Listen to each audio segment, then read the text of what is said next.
Hello students, welcome to class with Amit. Last class हम लोगों ने फ्लोर डिवीजन वाले ऑपरेटर के फॉर्मेट को समझा था कि अगर नेगेटिव वैल्यू आती है तो उसको कैसे सॉल्व करते हैं और उसके एक्सप्रेशन को बना करके ऑपरेटर के क्वेश्चंस को कैसे सॉल्व किया जाता है रैंक के बेस पे। ठीक है, मैंने आप लोगों को उसको रन कराने का तरीका भी बता दिया था। आप लोगों ने उसको ट्राई भी किया होगा, 2-3 क्वेश्चन मैंने होमवर्क भी दिया था, आप लोगों ने उसको सॉल्व किया होगा। हम उम्मीद यही करते हैं आप लोगों ने सॉल्व किया होगा और आंसर को चेक भी किया होगा कि क्या गलत है। अगर गलत है तो उसको सही भी किया होगा और अगर सही रहा होगा तो कोई बात ही नहीं। ठीक है, हम लोग और भी कुछ क्वेश्चंस को डिस्कस करेंगे, लेकिन ये एक टॉपिक है आप लोग का ऑपरेटर में ही, अर्थमेटिक में ही, मॉड्यूलस ऑपरेटर, मॉड्यूलो ऑपरेटर जिसको बोलते हैं, रिमाइंडर लेने के लिए। ठीक है, तो उस ऑपरेटर को भी आज हम लोग डिस्कस कर लेते हैं, फिर नेक्स्ट क्वेश्चन को किया जाएगा अरिथमेटिक ऑपरेटर। ठीक, आप लोगों ने लास्ट क्लास जब फ्लोर डिवीजन को काम किया था तो फ्लोर डिवीजन पे आप लोगों ने देखा था कि थोड़ी सी चीजें बदल रही थी। फ्लोर वाला ऑपरेटर के साथ वहां पे आपको वैल्यू को फ्लोर करना पड़ता था, यानी कि पीछे करना पड़ता था, -1 करना पड़ता था जो भी रिजल्ट आता था। आज हम लोग डिस्कस करने वाले हैं इस ऑपरेटर के बारे में जिसका नाम है मॉड्यूलस ऑपरेटर। मॉड्यूलस बोलिए या मॉड्यूलो बोलिए, आप लोगों को पता होगा, मैंने बताया भी था कि जब भी आप लोग मैथमेटिक्स के डिवीजन वाला काम करते हैं, यानी कि मैथमेटिक्स में डिवाइड करते हैं किसी नंबर को, तो दो रिजल्ट आपको मिलता है डिवीजन के साथ। एक मिलता है इसका कोशेंट, एक मिलता है रिमाइंडर। एक मिलता है क्या? कोशेंट। एक मिलता है क्या? रिमाइंडर। तो कोशेंट लेने के लिए तो आप लोगों ने पाइथन में दो ऑपरेटर देख लिया। कौन कौन सा? एक ये सिंपल डिवीजन जो कि पॉइंट में देता था, और ये फ्लोर डिवीजन जो कि आपको केवल इंटीजर पार्ट में देता था, विदाउट पॉइंट के देता था। ठीक है, अब हम लोग बात करने वाले रिमाइंडर को। रिमाइंडर अगर आपको किसी भी डिवीजन के बाद उसकी वैल्यू को रिमाइंडर के फॉर्मेट में लेना हो तो आप उसके लिए कौन सा ऑपरेटर यूज करेंगे? Modulo operator. ठीक है, फॉर एग्जाम्पल कहने का, मैंने 5 को मॉड किया कितने से? 3 से। ये छोटे छोटे कॉन्सेप्ट को मैंने बस बताया था जब ऑपरेटर डिस्कस कर रहे थे, देख लीजिए। 5 को 3 से मॉड करेंगे तो 3 1 जा 3, रिमाइंडर कितना बच जाएगा? 2। आपको पॉइंट में डिवीजन को ले ही नहीं जाना है, क्योंकि पॉइंट में ले जाने लगेंगे तो हो सकता है ये डिवीजन कंप्लीट हो जाए। आप लोग को जैसे ही रिमाइंडर पहली बार बच जाए उसके आगे कोई वैल्यू आगे आने वाला नहीं है, डिवीजन परफॉर्म नहीं हो सकता, बस वही रोक दीजिए जितना रिमाइंडर बचे। ठीक है, लाइक मान लीजिए 15 लिया होता मैंने, 15 को मॉड करते हैं 4 से, 15 को मॉड करते हैं कितने से? 4 से। तो 4 3 जा 12 हुआ और 3 बच गया रिमाइंडर। बस यही है आपका आंसर। किसके केस में? मॉड्यूलो ऑपरेटर के केस में।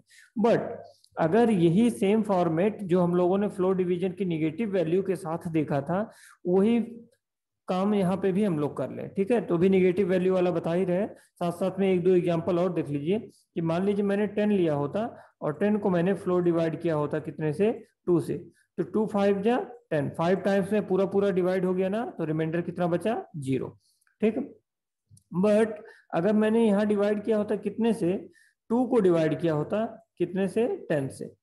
तो आप लोग को पहले भी मैंने ये बात बताया है कि अगर कभी भी न्यूमरेटर जो है वो छोटा निकलता है किससे? डिनोमिनेटर से, तो इससे जो रिमाइंडर मिलता है आपको, जो रिमाइंडर मिलता है वो क्या मिलता है? वही न्यूमरेटर ही आपको रिमाइंडर मिल जाता है। क्या मिल जाता है? न्यूमरेटर। पूरा लिख लीजिएगा आप लोग इसको।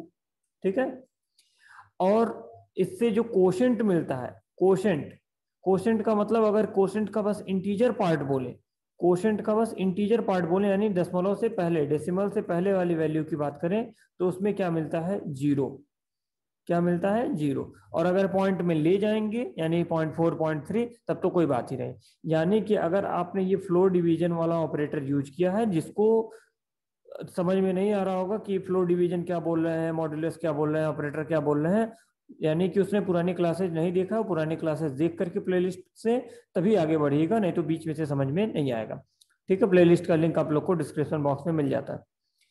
तो अब देखिए, बता रहे हैं हम आप लोग को कि ये जो फ्लोर डिवीजन वाला ऑपरेटर है ये केवल इंटीजर कोस्टेंट देता है। इंटीजर कोस्टेंट का मतलब विदाउट डेसिमल पॉइंट के देता है। तो डेसिमल पॉइंट अगर आप नहीं ले रहे हैं, ठीक है, फ्लोर डिवीजन वाला ऑपरेटर लगा रहे हैं, तो कोसेंट हमेशा क्या मिलेगा? 0।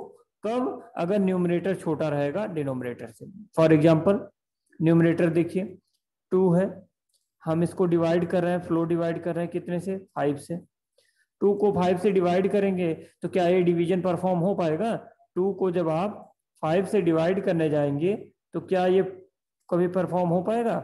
नहीं हो पाएगा। आप क्या करते हैं, यहाँ 0 लिख करके यहाँ पॉइंट लगा करके यहाँ पॉइंट लगा देते हैं और यहाँ पे 0 बढ़ा करके तब 4 टाइम्स में इसको डिवाइड करते हैं। हम कह रहे हैं कि अगर हमको कोसेंट चाहिए विदाउट डेसिमल पॉइंट के, तो आप डेसिमल पॉइंट लगा क्यों रहे हैं? इतने पे ही जो आपको कोसेंट मिल रहा है वही दीजिए। तो कोसेंट कितना मिल रहा है? 0 मिल रहा है, तो वही मिलेगा। और रिमाइंडर भाई 0 टाइम्स ले जा रहे हैं डिवीजन को, तो यहाँ पे भी 0 आएगा। अभी तो पॉइंट लगाया नहीं मैंने, और यहाँ पे आपको रिमाइंडर भी कितना बच जाएगा? 2। तो एक बात ध्यान रखिएगा, अगर न्यूमरेटर छोटा है डिनोमिनेटर से, तो जो उसका रिमाइंडर होता है वो वही न्यूमरेटर हो जाता है, ठीक है।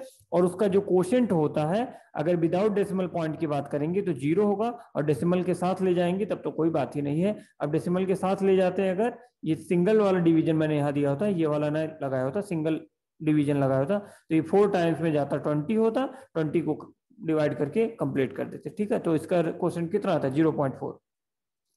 तो अब यहाँ देख लीजिए आप, न्यूमरेटर छोटा है डिनोमिनेटर बड़ा है, तो न्यूमरेटर छोटा है और डिनोमिनेटर बड़ा है, और हमको चाहिए क्या? रिमाइंडर। रिमाइंडर मिलेगा तो क्या? न्यूमरेटर, यानी कि आपको रिमाइंडर कितना मिल जाएगा? 2। इस बातों को ध्यान में रखिएगा, क्योंकि हम लोगों को बड़े बड़े एक्सप्रेशन में ऐसे छोटे छोटे काम करने पड़ जाते हैं, ठीक है। चलिए आगे बढ़ते हैं। अब जरा हम बात करें निगेटिव वैल्यू के साथ काम कैसे होगा। निगेटिव वैल्यू को डील करना देख लें मॉड्यूलस ऑपरेटर के साथ, मॉड्यूलो ऑपरेटर के साथ। यहाँ आप लोगों को 2 बात ध्यान देना होगा। क्या? एक बात ये हो सकता है कि आपका ये जो न्यूमरेटर है, ये जो न्यूमरेटर है मॉड्यूलस ऑपरेटर में यूज किया हुआ, वो निगेटिव हो जाए। वो क्या हो जाए? निगेटिव हो जाए। अगर न्यूमरेटर जो है वो निगेटिव है, डिनोमिनेटर पॉजिटिव है, यानी कि केवल एक वैल्यू न्यूमरेटर की निगेटिव है और रिमाइंडर वाला ऑपरेटर लगाया गया है, यानी मॉड्यूलो ऑपरेटर लगाया गया है, तो करिएगा क्या? बस इतना बात हमारा ध्यान रखिएगा कि जो आपका डिनोमिनेटर है उसमें से फाइनल जो रिमाइंडर आया होगा उसको माइनस कर दीजिएगा। रिमाइंडर को क्या कर दीजिएगा? माइनस कर दीजिए। ये डी फॉर डिनोमिनेटर है। फॉर एग्जाम्पल मैंने कहा -5, इसको मॉड करना है कितने से? 3 से, ठीक है। तो आप सिंपली डिवाइड कीजिए, 3 से 5 को डिवाइड कीजिए। 3 से 5 को डिवाइड करने पे रिमाइंडर कितना निकल करके आएगा? 3 1 जा 3, रिमाइंडर आएगा 2, ठीक है। चूंकि न्यूमरेटर निगेटिव था तो क्या बताया गया है, अगर न्यूमरेटर निगेटिव होगा तो जो आपका डिनोमिनेटर होगा उसमें से रिमाइंडर को माइनस करने के बाद आपका क्या मिलेगा? Final result. क्या मिलेगा? Final result. बात को ध्यान से समझिएगा। अगर ये बातें नहीं समझ में आई तो फिर ऑपरेटर आपको समझ में नहीं आएगा, क्योंकि पाइथन के ऑपरेटर हैं थोड़े से अलग है। डिनोमिनेटर मेरा कितना था भाई? 3 था, तो 3 में से आपने रिमाइंडर को माइनस किया, रिमाइंडर आपका कितना आया था? 2 आया था, तो 3 में से 2 को माइनस किए तो रिमाइंडर हमारा, सॉरी फाइनल वैल्यू मेरा कितना आया? 1 आया, ठीक है। कुछ लोग तो कंफ्यूज ऐसे हो जाएंगे कि ये क्या हुआ है कि 5 को 3 से मॉड किए तो रिमाइंडर 1 आ रहा है, ऐसा कैसे होगा? रीजन यही है कि रिमाइंडर जो आ रहा है उसको आपको माइनस कर लेना है, किसमें से? डिनोमिनेटर में से। कब? अगर न्यूमरेटर निगेटिव हुआ तब। इस बात को ध्यान रखिएगा। If numerator is negative, if numerator is negative then subtract the remainder from denominator, यानी रिमाइंडर को घटा दीजिएगा किसमें से? डिनोमिनेटर में से। देन फाइनल वैल्यू आपका आंसर होगा। दूसरा एग्जांपल देख लीजिए। मैंने मान लीजिए 8 ले लिया, मैंने मान लीजिए कितना ले लिया? 8 ले लिया, और 8 को मैं क्या करता हूं? 6 से डिवाइड करता हूं, या फिर 6 से नहीं, 6 फिर से 2 ही बच जाएगा, आप लोग फिर क्लियर नहीं हो पाएगा। मैं क्या करता हूं, इसको भी डिलीट ही कर देते हैं। 1 मिनट रुक जाइए। मैं ले लेता हूं कितना? 10, ठीक है। ले लिया कितना? 10, और 10 को मैं कितने से डिवाइड कर देता हूं? 6 से डिवाइड कर, ठीक। अब देखिए क्या होगा, न्यूमरेटर निगेटिव है, डिनोमिनेटर पॉजिटिव है, तो क्या होगा? फिर यही काम होगा। रिमाइंडर कितना बचेगा? 6 1 जा 6, remainder will be 4, remainder will be 4। तो आपका 4 आंसर नहीं है, अभी काम बाकी है। क्या? इसको डिनोमिनेटर में से माइनस भी करना है। तो डिनोमिनेटर कितना लगा हुआ है भाई? डिनोमिनेटर आपका 6 लगा हुआ है। 6 में से आपको माइनस करना है 4 को, 6 में से आप 4 को माइनस करेंगे तो रिमाइंडर फाइनल रिजल्ट कितना आएगा 2। ये होगा आपका आंसर। ठीक है, तो इस तरीके से इसको रन करा करके आप लोग देख भी सकते हैं कि कैसे इसको सॉल्व किया जाता है। ठीक है, अगली बात बता देते हैं। अगली बात क्या है, अगर जो न्यूमरेटर नेगेटिव रखा गया था उसकी जगह हम रख लेते हैं, न्यूमरेटर को तो पॉजिटिव रहने देते हैं, हम क्या कर देते हैं डिनोमिनेटर को नेगेटिव कर देते हैं। हम क्या कर देते हैं डिनोमिनेटर को नेगेटिव कर देते हैं। ठीक है, आप लोग ध्यान से समझिएगा, ये वाले कॉन्सेप्ट बहुत इंपॉर्टेंट है आप लोग के लिए, कब प्लस माइनस होता है, क्योंकि ओरली जब कोई क्वेश्चन पूछता है ना वाइवा वगैरह में, तो ऐसे ले जा करके सामने रख देगा। अब ऑपरेटर नॉर्मल सा पाइथन के ऑपरेटर में इतना ज्यादा कोई डेप्थ में जाता नहीं है, डिस्कशन नहीं होता है कि नेगेटिव वैल्यू के साथ क्या होता है। चलिए, अब अगर डिनोमिनेटर जो है क्या हो गया निगेटिव हो गया और न्यूमरेटर क्या हो गया पॉजिटिव हो गया, तब आपको क्या कर लेना होगा, ध्यान रखिएगा, इस केस में आपको रिमाइंडर में से, आपको किसमें से, रिमाइंडर में से किसको माइनस कर देना होगा, डिनोमिनेटर को। सीधे सीधे उल्टा हो गया, सीधे सीधे उल्टा हो गया। वहां डिनोमिनेटर में से माइनस हो रहा था रिमाइंडर, और यहाँ रिमाइंडर में से माइनस होगा डिनोमिनेटर, और अब आपको फाइनल रिजल्ट क्या मिल जाएगा, जो आंसर आना चाहिए। ठीक है, अभी हम आपको सब कुछ रन करा के दिखा भी देंगे, या तो अब आप लोग तो रन कराने के लायक हो ही गए हैं, रन करा के देख सकते हैं। फॉर एग्जाम्पल मैंने लिया एक वैल्यू कितना 13, एक वैल्यू लिया कितना 13, और 13 को मॉड कर रहे हैं -8 से। 13 को अगर हम मॉड करें -8 से, तो देखिए रिमाइंडर कितना आएगा, 8 1 जा 8, और 8 और 5 मिलकर के कितना होता है 13।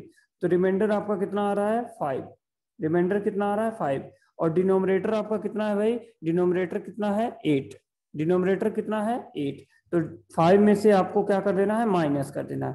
यहाँ माइनस की साइन इसको मत यूज कर लीजिएगा, ये तो आपके एक्सप्रेशन में ही कह रहा है कि माइनस करना ही करना है। यहाँ पे प्लस है माइनस है, आप माइनस है तभी तो काम कर रहे हैं इसको। 5 -8 करेंगे तो कितना आ जाएगा, -3। क्या आ जाएगा, -3। इस बात को ध्यान रखिएगा, 5 -8 किए तो माइनस का कितना आ गया 3। अब दूसरा एग्जांपल अगर ले लें, मैंने रख लिया कितना 8 मॉड बाई 7, सॉरी गड़बड़ हो जाएगा, 1 मिनट 7, सॉरी कहाँ गया, 8 मॉड बाई 3। ठीक है, चलिए -3। अब माइनस करिए इसको, 3 1 जा 3, 3 2 जा 6, रिमाइंडर कितना बचा आपके पास 2 बचा। ठीक है, और डिनोमिनेटर कितना था भाई आपका 3, माइनस करेंगे तो कितना आ जाएगा 2 -3 करने पे फाइनल वैल्यू कितना है -1। ठीक है, तो आप ऐसे करके डिनोमिनेटर अगर नेगेटिव है तब भी इसको सॉल्व कर सकते हैं। बस ध्यान रखिएगा कि अगर कभी भी कोई सिचुएशन ऐसा दिखा कि वो डिवीजन कंप्लीटली परफॉर्म हो जा रहा है, फॉर एग्जाम्पल ये रहा आपका 30 और मैंने यहाँ पे लगाया -3, 30 -3, तो 3 10 जा 30, आपका रिमाइंडर कितना आया 0, तो माइनस करने की कोई जरूरत नहीं है, तो माइनस करने की कोई जरूरत नहीं है। अगर ये रिमाइंडर क्या आ रहा है 0 आ रहा है, तब चाहे न्यूमरेटर नेगेटिव हो चाहे डिनोमिनेटर नेगेटिव हो, किसी को माइनस करने की जरूरत नहीं है। और अगर रिमाइंडर कुछ बच रहा है, जैसे इस केस में था और पिछले कुछ केसेस में था, तो उस केस में आप ध्यान रखिएगा, अगर न्यूमरेटर नेगेटिव होगा तो आपको डिनोमिनेटर में से रिमाइंडर को माइनस करना होगा, और अगर डिनोमिनेटर नेगेटिव होगा तो आपको क्या कर लेना होगा, रिमाइंडर में से डिनोमिनेटर को माइनस कर देना होगा। तब के लिए जब दोनों में से कोई एक नेगेटिव हो, और दोनों पॉजिटिव हैं तब तो कोई चेंजेस ही नहीं है, कोई दिक्कत ही नहीं है। दोनों पॉजिटिव होने के केस में कोई दिक्कत नहीं था, अभी मैंने स्टार्टिंग में ही दिखाया था कि 5 मॉड किए कितने से, 5 को 2 से मॉड किए तो 2 2 जा 4, रिमाइंडर विल बी 1। दोनों पॉजिटिव हैं तो कोई दिक्कत नहीं।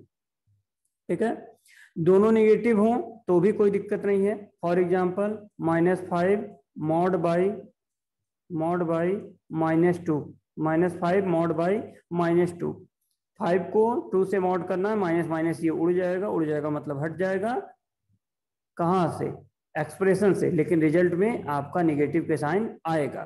तो 2 2 जा 4, रिमाइंडर विल बी -1। ठीक है, अगर ये डिवीजन का साइन होता तो +1 होता, लेकिन सॉरी +1 नहीं +2 हो जाए, 2 2 जा 4 होता, लेकिन ये है आपका रिमाइंडर। ठीक है, अगर मान लीजिए मैंने लिया है -5, ठीक है, मॉड बाई -4, तो 4 1 जा 4, रिमाइंडर विल बी -1। ठीक है, इस चीज को ध्यान रखिएगा, मिलेगा आपको रिमाइंडर ही, बस चीजों को ध्यान रखिएगा। अगर दोनों पॉजिटिव हैं तो रिजल्ट पॉजिटिव, दोनों निगेटिव हैं तो रिजल्ट निगेटिव, और दोनों में से कोई एक निगेटिव है तो वो जो आपको दो सिचुएशन मैंने बता दिया कि एक बार रिमाइंडर में से घटाना रहेगा, एक बार डिनोमिनेटर में से घटाना रहेगा। बस इतनी बातों को ध्यान रखिएगा, बाकी इस मॉड्यूलर ऑपरेटर में भी आपका काम सॉल्व हो चुका है। अगर किसी को किसी भी पॉइंट पे प्रॉब्लम हुआ होगा, कंफ्यूजन हुआ होगा, तो जरूर पूछ लीजिएगा कमेंट करके। और अगर आपको कोई अपने तरफ से वैल्यू लगता भी होगा कि सर ऐसी वैल्यू के साथ कैसा होगा रिजल्ट, तो वो भी आप लोग रिप्लाई कर दीजिएगा, हम आप लोग को अगली क्लासेज में डिस्कस करके बता देंगे कि ऐसा क्यों हो रहा है, क्या हो रहा है। ठीक है, बस ध्यान रखिएगा। और अगर रिमाइंडर पूरी तरीके से 0 हो जा रहा है, यानी रिमाइंडर कुछ बच ही नहीं रहा है, तब तो कोई समस्या नहीं है, आपको सीधे सीधे रिमाइंडर 0 हो चुका है। ठीक, अब जरा देखिए, इस तरीके के क्वेश्चंस को आपको करके भी देखना हो, इस तरीके के क्वेश्चंस को आप लोग को करके भी देखना हो तो क्या करेंगे आप लोग, 1 मिनट, ये रहा आप लोग का पाइथन, सर्च कर दिया मैंने, पाइथन खुल गया, और फिर वही पुराना काम अपना, जो भी आपका एक्सप्रेशन होगा, मान लीजिए मैंने लिख दिया x को असाइन कर दिया -5 मॉड बाई 3, ठीक है, और प्रिंट करा दिया। आप लोग पूरा एक्सप्रेशन बना लीजिएगा। ठीक है, अब उतना आप लोग समझ रहे हैं कि कैसे प्रोग्राम बनाना है, कैसे रन करना है। अब देखिए न्यूमरेटर निगेटिव है ना, तो यानी क्या होगा, 3 1 जा 3, रिमाइंडर कितना आएगा 2, और 3 में से 2 माइनस हो जाएगा तो कितना बचेगा 1 इसका आंसर आना चाहिए। हम इसको सेव भी कर देते हैं।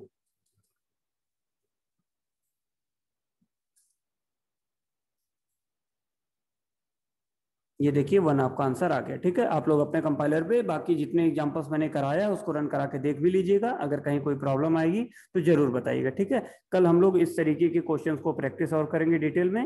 ठीक, आज की क्लास में बस इतनी चीजें रहेंगी। Thank you.